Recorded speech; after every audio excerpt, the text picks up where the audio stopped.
So, okay. Yes. Let's begin. Okay, we have here a Grammy Award-winning Indian music composer. He's an environmentalist. He has performed at venues in over 30 countries, including at the United Nations headquarters in New York. Ladies and gentlemen, Ricky Keh. Yeah. Hey, Arnold. Ricky Keh, it's an honor and a pleasure to talk here with you. How are you doing? Good evening to India. No, the honor is all mine. Good morning to you, and it's an absolute pleasure and privilege to be on your show. Thank you very much, Ricky. I hope you're doing great. And so I know that you are a UNESCO Global Ambassador for Kindness. What does that mean for people that are listening? So I guess I've always felt that that kindness is a quality that we do not talk about enough because with all the problems that we face in our world, I mean, all the environmental problems, all the society problems and things like that. I believe that the biggest issue that we face is that we always feel that somebody else will make a difference. We always feel that governments will make a difference, or not-for-profits will make a difference, or intergovernmental bodies or corporations will make a difference, when the truth is that the only way we can bring about change is if we change ourselves, and if we bring about behavioral change. And I believe that that can happen if we become more kind as a society. So when UNESCO was doing this campaign on kindness, that to get a lot of kindness stories from everyone, to make kindness a thing, that everybody think about.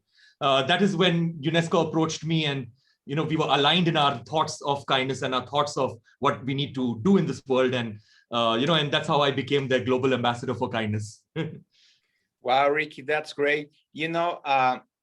I feel, let me tell you something. I feel very comfortable talking here with you because I know your quality of as a human being, and that is something very spiritual, part of your side as a human, because you are doing great music. I remember that you sent me years ago, very kindly, your wonderful masterpiece album, Shanti Samsara, who was #1 in the US Billboard New Age Albums chart in 2014. I remember you sent me that. And I remember there are 2 CDs. Oh my God, it's wonderful. It gives me goosebumps when I listen to that. It's wonderful. You write all the music? First of all, thank you so much. Your words really mean a lot to me, and your appreciation means a lot to me. So thank you so much for that. Yes, I write most of my music. So most of my music is written by me. And of course, I bring on a lot of co-composers and co-writers on some of my music. Like, for example, if I love somebody else's music, like in the case of Winds of Samsara, I was a huge fan of Wouter Kellerman's flute playing. So we got in touch with each other and we co-wrote that album. But yeah, to answer your question, most of my music is written by me. But yeah, I love collaborating with other people, and I love co-writing with other people also. Oh, wow. I think that you are a real genius of music. I remember listening to that, and believe me, sometimes we are thinking that, oh, maybe this is not going to be so good. But when I was listening to that, I was surprised because I feel that you feel when something it goes to your skin, to your brain, to your body, and it's a feeling that you can't explain, and you just can say, this is great music. So now my question is, well, you were with Prime Minister of India, Narendra Modi, and after winning the Grammy Award in New Delhi, is that true? Yeah, so after winning the Grammy Award, our Prime Minister invited me for a quick photo op, just to congratulate me and, and to take a picture together. But that photo op, which was supposed to be about 10 minutes, ended up being an hour-long philosophical discussion on the environment and what we can do to mitigate the effects of climate change and things like that. So that meeting was an amazing meeting, and it was quite a life-changing meeting, because at the end of that meeting, I decided to make an album. And for the climate change conference, which was happening later that year in 2015, that is the Paris Climate Change conference, which was the biggest climate change conference in the world, with over 195 world leaders present. So I made an album for that conference, and our Prime Minister and the then French President, François Hollande, both of them actually launched that album at that particular event. And of course, after that, I've kept in touch with my Prime Minister and his people, and and I help our government in any way possible when it comes to communicating about climate change, and when it comes to communicating about the importance of sustainability and living sustainable lives. Wow, Ricky. So you was awarded with the Excellence and Leadership Award as a global humanitarian artist at the United Nations in New York. And I read here that you used your talent for consciousness, for a better world. That is great. Are you self-taught musician? So it's funny the way that I started off into music, because I've always been a musician ever since I remember. From the time I was like maybe about 3 or 4 years old, I was already playing a musical instrument at that time. So right up to college, I was a self-taught musician, and I was already performing in bands, and traveling all over my country, and traveling in other parts of the world too. And it's only once I got into college, and surprisingly, I did not get into music college. I got into dental surgery. That is my qualification, because my father forced me to study dental surgery, because he felt that music is not a viable career. So I had to do that just to make my father happy, but there was never any intention to actually become a dentist.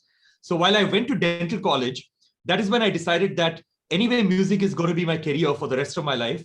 So it's very important for me to get a formal education in music so that I can respect my career a lot more. And also to give me the confidence, because I believe that maybe a music education may not help you in your musical life and your musical career, but it may help you just get you the confidence to speak with other musicians. Because if you can understand the language of music in terms of writing the music, and in terms of understanding notation, understanding progressions, understanding the complexities and the technicalities of music, it becomes easier for you to communicate with other musicians. So that's the reason why I took a formal education in music in the evenings, while in the morning I would go to dental college, and in the evenings I would study music. And that is how I got my formal education in music. Wow. Well, let me tell you something. I am a musician too, and I am self-taught musician, because for me it was very boring to go to the academy or a school. It was like learning math. So I said, oh no, that's bullshit, And I was thinking that just create my own things without rules, without nothing, just my intuition, just thinking about this spirituality with God, and focusing on what I'm doing, what are my music taste. It's weird, because some people look at self-musicians like nobody, It's like, oh, he's nothing because he didn't study, these kind of things. No, I don't agree with that at all, because I believe that some of the greatest musicians on our planet have been self-taught musicians. So I think that, in fact, most of my good friends are self-taught musicians. And I believe that that is a great way. Like, for example, in India, we've got our own classical form of music, that is Indian classical music. And there are two forms of Indian classical music, the North Indian form and the South Indian form. But generally, there's classical music, and there are no institutes for classical music. So how you would learn classical music is through a tutor. So who we call gurus. So you would go to a guru's home, or a guru's classroom, which is like, just a few students a guru takes at a time, and you would learn through the guru. So you do not get like a certification in Indian classical music. You do not get a degree in Indian classical music. It's just when the guru tells you that, okay, you're ready to perform, and then you start performing. So at the end of the day, what is an education at the end of the day? Is it like the guru system, or is it that you have to go to a conservatory, or is it you have to go to a college? So I believe that you just have to find your own path. That is the way to do music. Yeah, I agree. Maybe I was thinking that maybe the only guys that think about that someone is nobody, sometimes it's your own parents, sometimes Yes. it's weird. But my question is, you work with drummer Stewart Copeland from The Police and drummer Rick Allen of Def Leppard. Oh, when was that?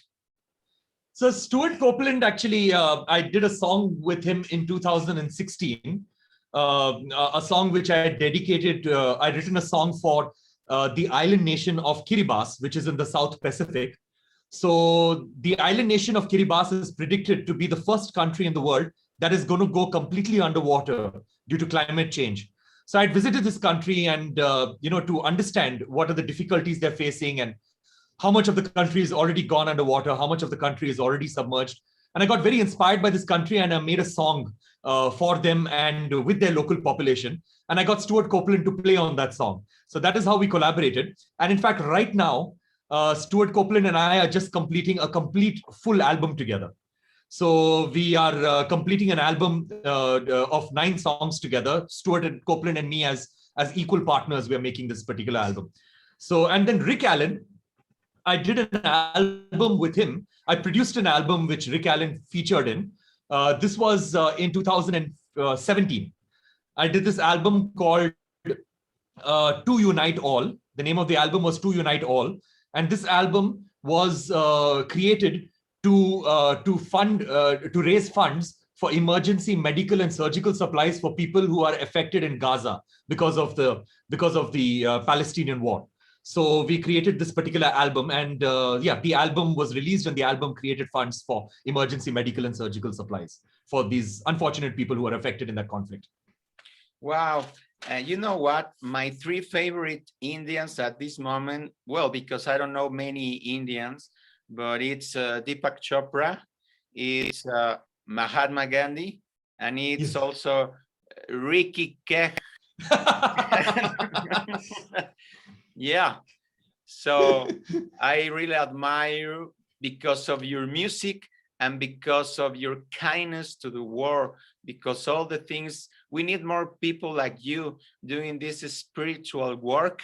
So I really appreciate all this kindness and humanity from your spirit and your soul, because I'm also a musician. I am also a spiritual coach. So wow, it's wonderful to know people like you. So it will be a pleasure and honor if you come to Latin America, to Mexico. Yes, I would love to. Yeah, maybe we can help. I don't know, maybe doing a concert for in Mexico City for getting some money for some institutions for the poverty. I don't know many of these, but I remember that I did a contest, and the money that I get, it was for the children with cancer. It was an association in Mexico.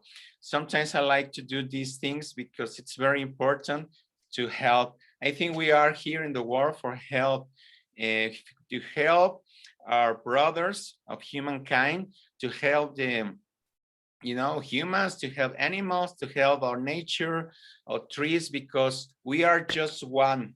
We are one. Do you think, do you believe in God? Yeah, 100%, because I believe that, so my idea of oneness of this planet is 2 things actually. One is that, since we both are musicians, I love comparing the world to an orchestra. Because if you look at a full orchestra, symphony orchestra, you have the violins, which is a soft instrument. And then you have the contrabass, which is a loud bass instrument. And then you have the timpanis, which is like a super loud, percussion instrument. You have the tubas, which are, loud brass instruments. And, they are so loud that you can almost go deaf if you listen to a tuba up close. And then you have the harp, which is a very soft instrument. You have the piano, which is a soft instrument. Now, a violin is never trying to become a tuba, or a tuba is not trying to become a timpani. They all have got their own personalities. But somehow, when all of them play together in a symphony orchestra, it all sounds like one, So, and all of them complement each other so much, all these instruments. And when all of them play together, it sounds so beautiful. And I believe that that's how the world should be, the world should be different ideologies, different ideas, right wing, left wing. Everybody can coexist beautifully and, and sound together amazing together, just like how an orchestra sounds amazing together. So that's what I believe about the oneness of the world, that it's not that everybody needs to become the same. Everybody can be different. Everybody can be diverse, but at the same time, everybody can come together beautifully in peace and in harmony. And the second thing is that I believe that this oneness concept on our planet needs to extend beyond humans, because we are just one species among millions and millions of species and animals, in the world. There are millions and millions of species, and we humans are just one animal, one species among all these other species. So I believe that we need to understand that, and we need to understand that we need to protect the entire planet and every species, and not just ourselves. So that is very important. Yeah, absolutely. I like your message because it's like an orchestra, and the sounds of that orchestra should be beautiful, wonderful to this world, in harmony. So I think that this is a very, very good message from you. And what is your message for these people that sometimes is not doing well in this human nature orchestra, like suffering from anxiety or depression or some kind of illness? There are a lot of suffering, unfortunately, in this world. I would like to have a peaceful world with no pain, happiness everywhere. But sometimes I see a little bit far from that. So I think we live in this duality with the light and the dark, with the good and the bad. So what is your message for these people that are suffering in this world? I guess there are two aspects to this. One is, of course, because mental health itself requires a lot of effort, and it requires not just the effort from yourself, but you also need to get help. Because the issue with mental health is that it's very stigmatized. People feel scared, or people feel ashamed to say that they are depressed. And they do not go out and they do not take help from a doctor. They do not take help from a therapist. And I believe that that stigma needs to go away. People, just like how if you've got diabetes, or if you've got blood pressure, or if you've got a cold, you immediately go to a doctor, and you don't feel bad to go to a doctor because you believe that a doctor can help you out. And it's the same thing I believe with mental health. I believe with mental health, if you feel that you're depressed and you're not able to get out of that depression, it's very, very important to go out and seek medical help through a therapist or a psychologist or psychiatrist or a doctor. It's very important to do that.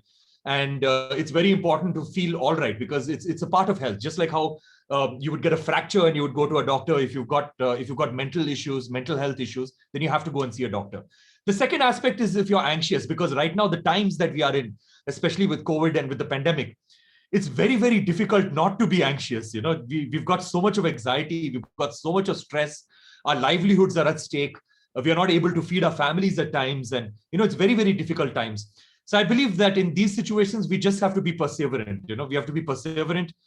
We have to continue being hardworking. And we just have to understand that, that sooner or later, this thing is going to go away, and, and things are going to open up, or we'll have to find other ways to monetize ourselves. If you are losing money through live shows, then we have to figure out how to make money through streaming and through recordings and through being a sessions musician. But we just have to figure out our way around this pandemic. That's very important.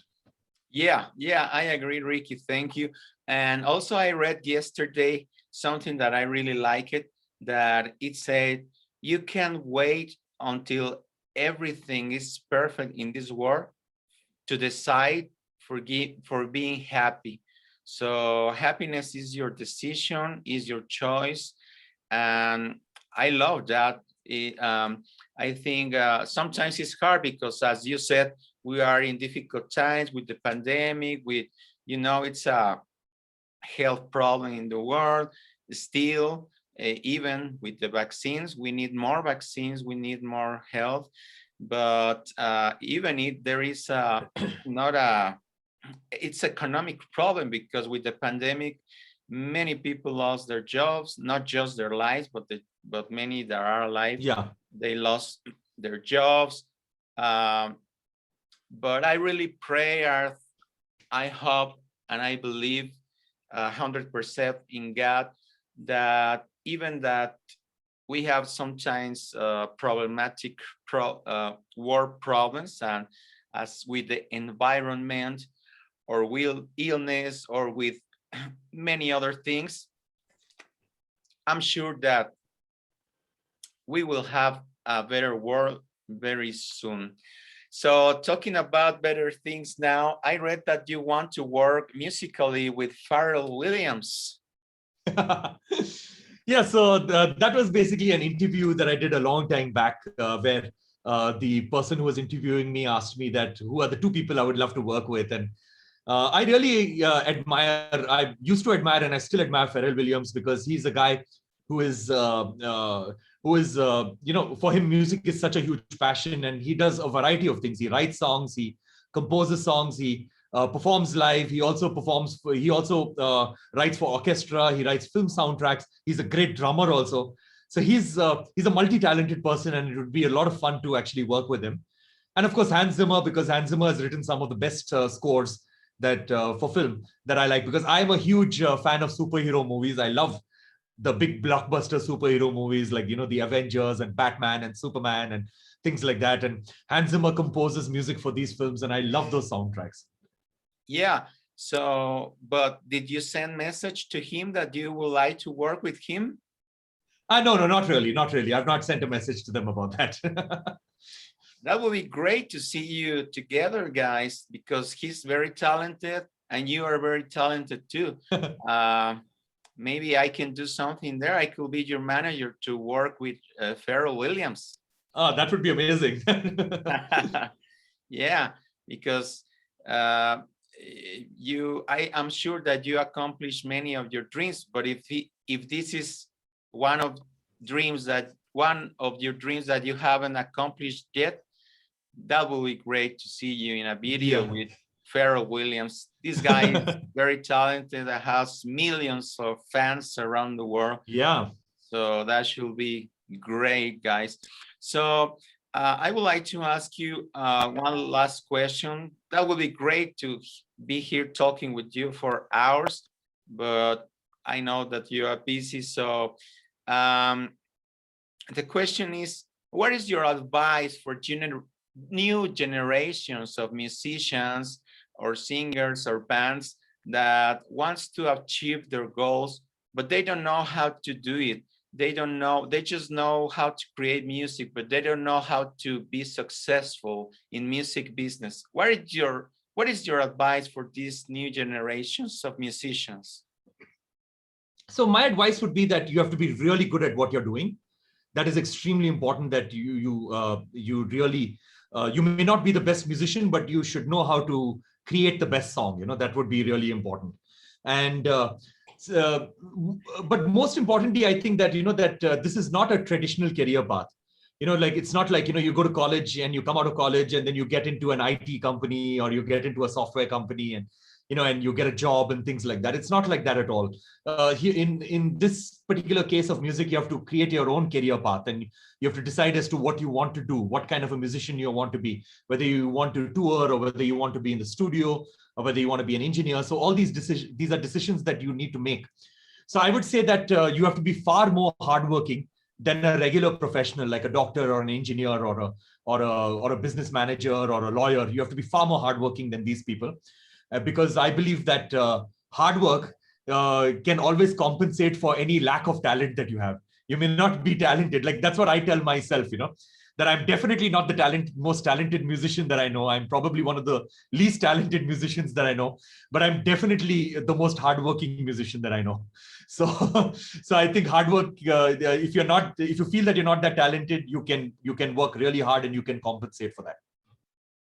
Wow, great. Yeah, I like it what you say, because you have to be prepared, because you have to be really good on what you do.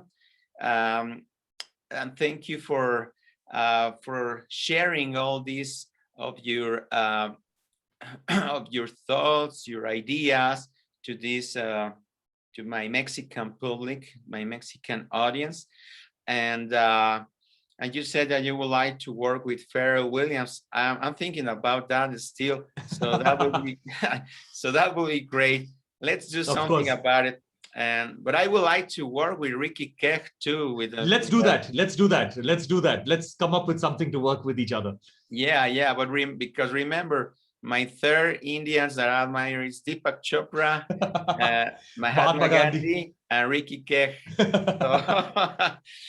So, thank you very much, Ricky, for this great interview. I really appreciate. It's a pleasure to be here with you. Say hello to your wife. Say hello to your little dogs, and say hello to your wonderful family. I hope you have more energy, health, and still working with this wonderful job that you are doing for as a humanitarian mission, because you have this positive and wonderful mission. Thank you very much. And I hope that things get better and we get to meet in person again soon. Yeah, for sure. This will be better because we are faithful with all this. I thank God for every morning, for every night. So let's keep in touch. Thank you very much, Ricky. Thank you. Thank you so much. And hello to India. See you. Thank you. See you. All my very best wishes. Thank you so much. Thank you. Bye-bye. Bye. Bye.